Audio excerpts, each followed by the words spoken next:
Ce trailer nous a tous hype et on attend tous ce film. Que ce soit pour retrouver notre fidèle serviteur Spider-Man ou bien de découvrir les nouveaux méchants de notre araignée sympa du quartier, on est tous excités à l'attente de ce film sur le héros le plus connu, le plus iconique, j'ai nommé Spider-Man.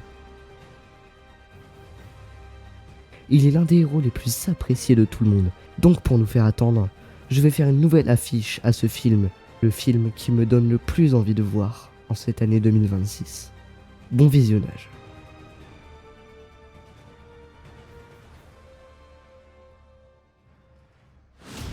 Ok, pour commencer, qu'est-ce qu'il y a de mieux à faire?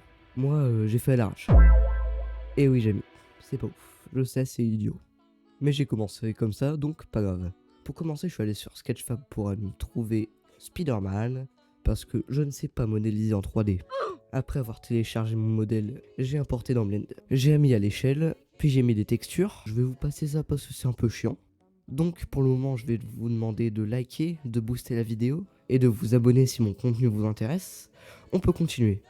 Du coup, j'ai terminé les textures, et je cherche comment mettre le rig visible par-dessus le skin. J'ai cherché, et j'ai trouvé. Donc, je suis enfin prêt à faire la pose de Spider-Man. Je commence par les jambes pour savoir quelle pose je vais faire et ensuite je pars en freestyle total. Mais au final ça rend bien, du coup, saoul.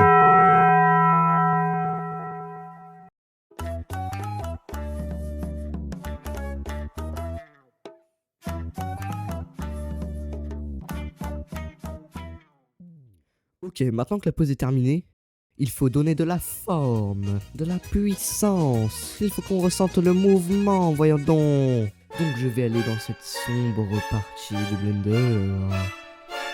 La partie de la Doro partie. Allez, ferme ta gueule! Je vais aller dans... Même pas une blague. Ouais, c'est marrant.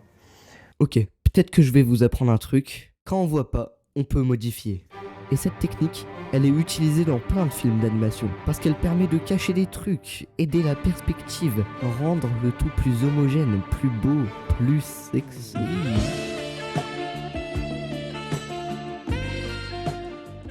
Donc dans ce cas-là, pour qu'on ait l'impression que le bras il soit plus en avant, plus vers nous, qu'il nous mette une patate, je vais rendre le bras énorme.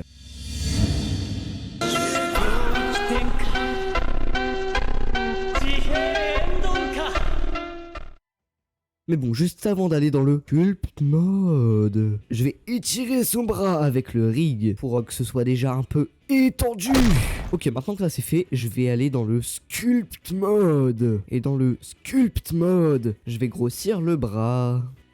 Du coup, je prends un brush pour étirer le bras vers l'extérieur. Pour que Spider-Man mette des patates de forain. Et voilà, c'est bon. C'était plus facile que ce que je pensais.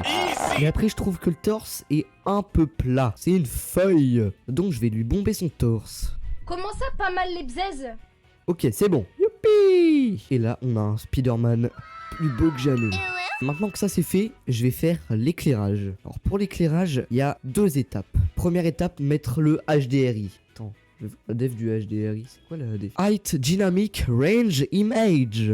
Ce qui va me permettre d'avoir une lumière qui colle avec l'image de fond que je vais utiliser plus tard pour l'image finale quoi. Faut suivre un peu. Pour mettre un HDRI, vous allez dans World. Puis à la place de Color, vous allez mettre Environment Texture. Puis vous faites Open et vous mettez votre HDRI. Moi mon HDRI c'est juste une image de New York puisqu'on va pas voir le truc derrière parce que je vais enlever le fond. Mais sinon je vous conseille d'aller sur Polyhaven, vous trouverez plein d'HDRI et aussi des textures pour des objets.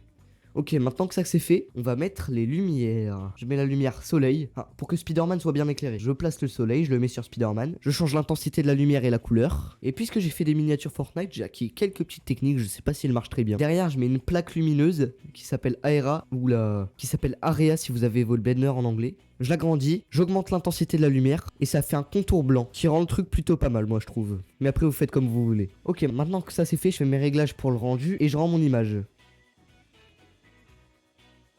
Ensuite, bah, on passe sur Canva. Pour commencer, je vais regarder les formats des affiches de films pour avoir une image plus cohérente. Mais sur internet, bah, je trouve rien. Du coup, ChatGPT le GOAT, il m'a dit que le format le plus fréquent, c'est 2000 pixels par 3000 pixels. Ok, première étape, check. Ensuite, j'ai mis Spider-Man, puis j'ai ajouté New York City Man, avec un flou en supplément. Bien sûr, je vais mettre le logo du film, puis une petite lumière jaunâtre derrière Spider-Man pour le mettre en valeur. Et pour finir, la date de sortie du film, parce que bah j'ai un cinéma et je gagne de l'argent avec. Hein. Mais oui c'est clair. Ah aussi j'ai oublié, j'ai rajouté 2-3 petits effets mignons. Et voilà le résultat. Merci d'avoir regardé la vidéo, j'espère que le résultat vous a plu. Je vous demande encore une fois de liker, de vous abonner, de booster et de faire tout ça, sinon je viens chez vous et je vais faire des choses sombres. Bah oui Benjamin, fais attention à toi mon enfant. Je ne sais pas ce que je peux te faire Benjamin.